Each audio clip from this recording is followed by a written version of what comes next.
Bonjour à toutes et à tous, bienvenue sur KTV et Kwezi FM, le 106.9 pour un temps de parole évidemment, en direct à la radio et à la télévision. Notre premier invité de cette première matinale, de cette première journée de cette semaine, c'est Philippe Mézignac, le patron des policiers. Monsieur Mézignac, bonjour.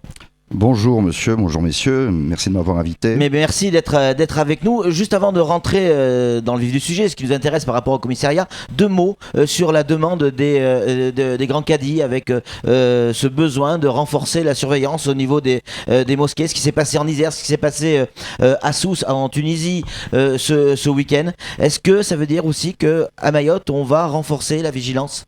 Comme sur l'ensemble du territoire national, monsieur Millan, c'est... Oui. Suite à ces événements, d'ores et déjà, les dispositions sont prises pour renforcer notre surveillance. Y compris des mosquées ? Y compris des mosquées, bien évidemment. Allez, on rentre dans le vif du sujet, si vous êtes d'accord, monsieur le commissaire. France Mayotte le titrait en fin de semaine dernière. Il y a, semble-t-il, quelques petits soucis du côté du commissariat, et notamment, j'allais dire, une inquiétude pour une manifestation extrêmement populaire, qui est celle du 14 juillet. On a cru comprendre qu'il y avait des gens qui n'avaient pas envie de défiler, et suite à un mail qui est parti de chez vous en direction du préfet, qui aurait dû rester interne, là-dessus je vous l'accorde, mais bon, il s'est retrouvé dans une boîte aux lettres. Ce mail, comment ça va se passer pour le 14 juillet ? Est-ce qu'on risque de ne pas avoir de 14 juillet ? De ne pas avoir la police qui défile ? Écoutez, je ne fais pas de lien entre ce risque potentiel d'absence de défilé pour les policiers mahorais le 14 juillet et ce mail, qui n'est pas vraiment un mail, d'ailleurs, qui est une note à destination de certains destinataires tout à fait déterminés, c'est-à-dire l'autorité préfectorale et son cabinet, et puis 6 de mes proches collaborateurs. Voilà. Donc pas de lien avec le 14 juillet, parce qu'effectivement, quel lien à faire, je ne sais pas, je n'en vois pas. Certains disent qu'ils ne veulent plus pas défiler à cause de ça, justement. Donc est-ce qu'il faut y faire le lien ou pas Je n'ai absolument pas entendu ce genre de choses, c'est vous qui le dites, en tout cas en interne absolument pas. Ce n'est pas la première fois que quelques semaines avant le 14 juillet, on a au sein du commissariat quelques difficultés à avoir des volontaires, tout simplement parce que ce défilé, l'ordre serré, c'est quelque chose que nous pratiquons peu, qui nécessite un entraînement effectivement, et donc des heures consacrées à tout cela. Voilà, mais il n'y a pas de lien, me semble-t-il, en tout cas voilà, avéré, entre cette note adressée à monsieur le préfet et à certains de mes proches collaborateurs et ce risque potentiel de défiler ou de ne pas défiler. D'accord. Niveau, dans ce mail que vous adressez au préfet, vous dites que certains de nos policiers ont un niveau moyen assez faible. Ma question elle est simple, est-ce que nos policiers sont mauvais ? Alors, absolument pas. Bien évidemment, absolument pas, et ça fait près d'1 an que je suis ici et que je travaille avec eux, bien évidemment, et que j'ai l'honneur et j'ai la fierté d'être à leur tête. Et je peux vous dire, vous assurer que ce ressenti que j'ai d'être ici en tant que directeur départemental à Mamoudzou, à Mayotte, c'est quelque chose d'important. Ce sont d'excellents policiers.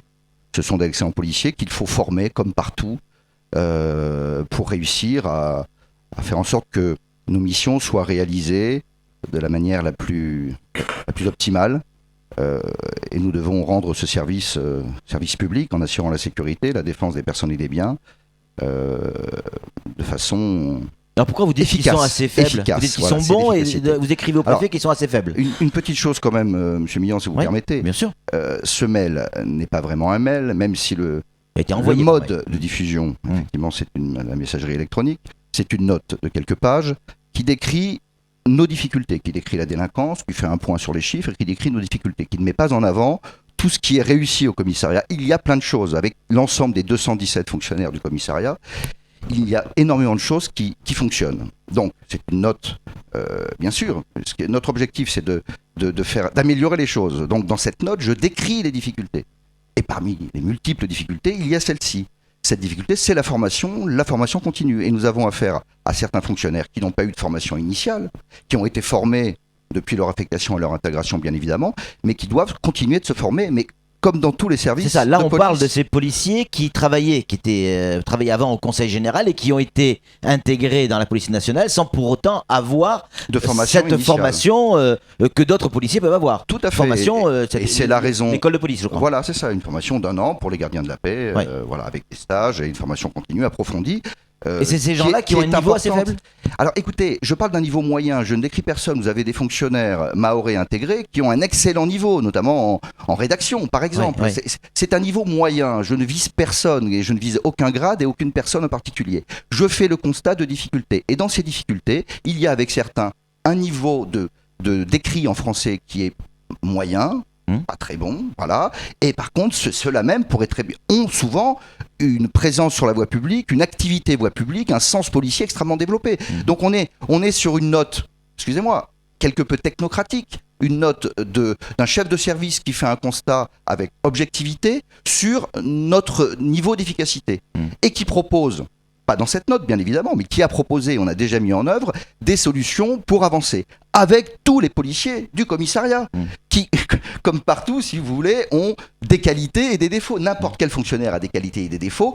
Des services ont des aspérités particulières et d'autres pas, ou des handicaps particuliers. J'ai fait l'analyse de ces handicaps, de ces difficultés ici à Mayotte pour le commissariat, et on met tout en œuvre, bien évidemment, notamment par la formation, pour essayer de les gommer, ces défauts, pour mettre en avant toutes les qualités. Alors a priori, il n'y a pas grand monde qui vous reproche quoi que ce soit sur le fond, mais plutôt sur la forme. Est-ce qu'aujourd'hui, le fait d'écrire ou de dire, bon, c'est accentué par le fait que ce soit passé dans la presse, mais de dire que certains ont un niveau assez faible, est-ce que ça vous le regrettez aujourd'hui ?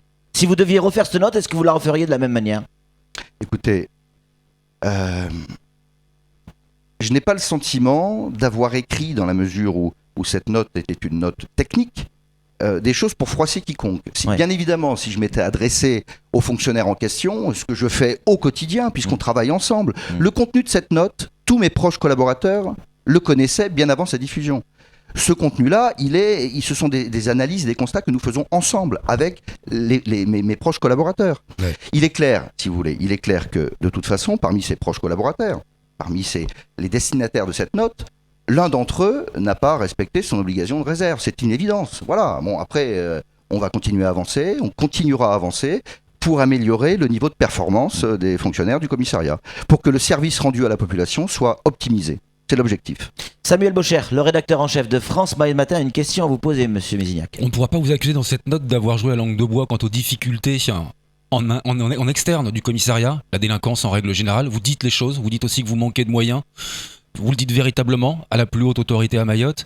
Mais vous parlez aussi des problèmes en interne et vous défendez vos hommes d'une certaine manière en disant attention, il y a aussi des revendications en interne qui ne sont non résolues depuis longtemps. Et ça a le don de miner le fonctionnement. Il y a des problèmes d'inégalité de traitement. Ça, vous le dénoncez. Et ça, vous croyez que ça passe vraiment dans le fonctionnement ?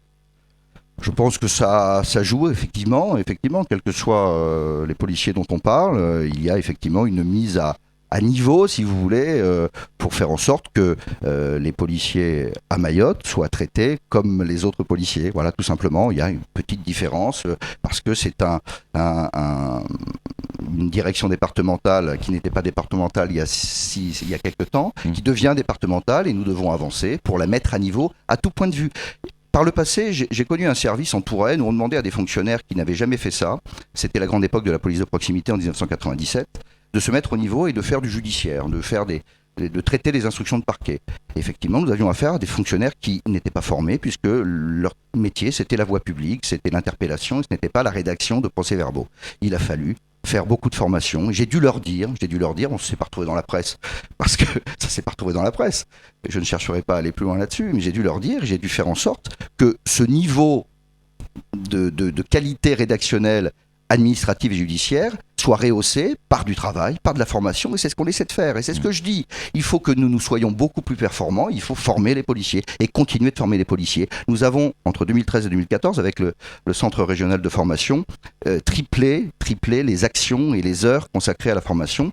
C'est un objectif prioritaire et nous mettons tout en œuvre pour y arriver. Mais bien évidemment, je ne cherchais à dénigrer quiconque. Oui. Est-ce que travailler en Outre-mer, il y a des spécificités sur les mots qu'il faut employer ou pas employer. Est-ce que le fait d'être en Outre-mer, il faut être plus attentif à la forme? Je ne crois pas, je ne crois pas. Et puis, mon défaut, probablement, c'est effectivement de ne pas pratiquer la langue de bois, et je n'ai aucune raison de la pratiquer avec... Pas forcément que ce soit un défaut, ça, c'est pas...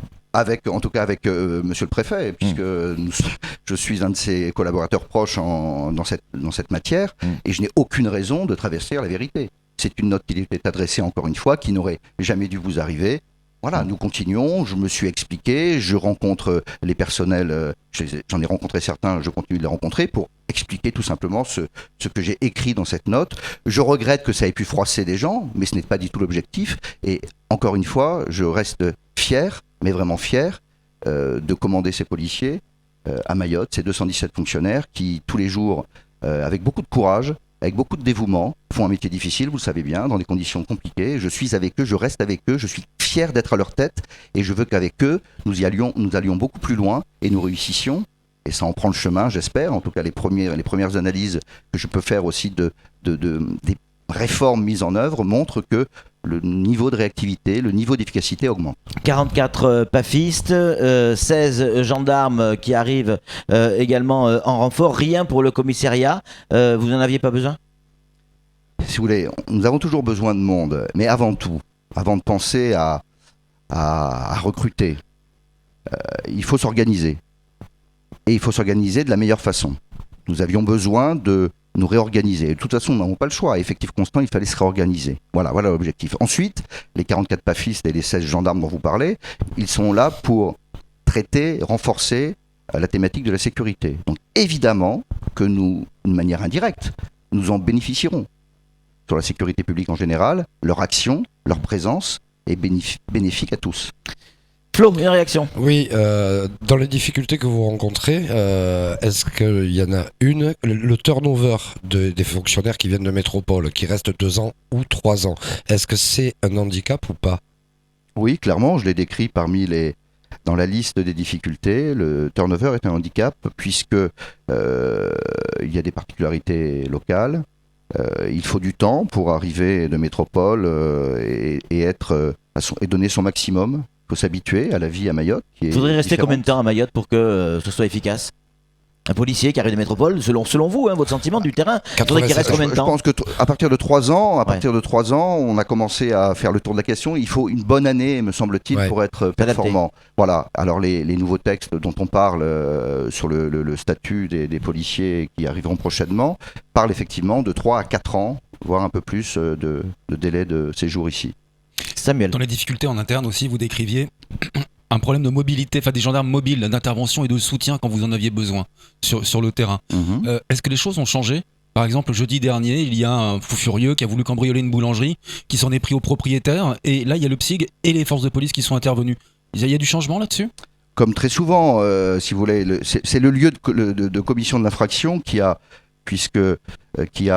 explique la proximité et la présence du PSIG. Ça s'est passé dans un secteur où les militaires du PSIG sont présents. Donc la BAC est intervenue, les militaires du PSIG étaient à proximité. Les choses évoluent convenablement. Nous avons un renfort d'effectifs pour les gendarmes et pour la PAF, mais tout le monde en bénéficiera. Merci beaucoup Monsieur Mézignac d'être venu sur ce plateau et d'avoir répondu clairement à nos questions. Merci. On a bien compris votre message, vous êtes fiers de vos policiers et vous êtes fiers d'être à leur tête. J'ai hâte de voir ce 14 juillet. Allez, c'est tout pour ce temps de parole. Tout de suite, la suite de nos programmes. Merci, au revoir.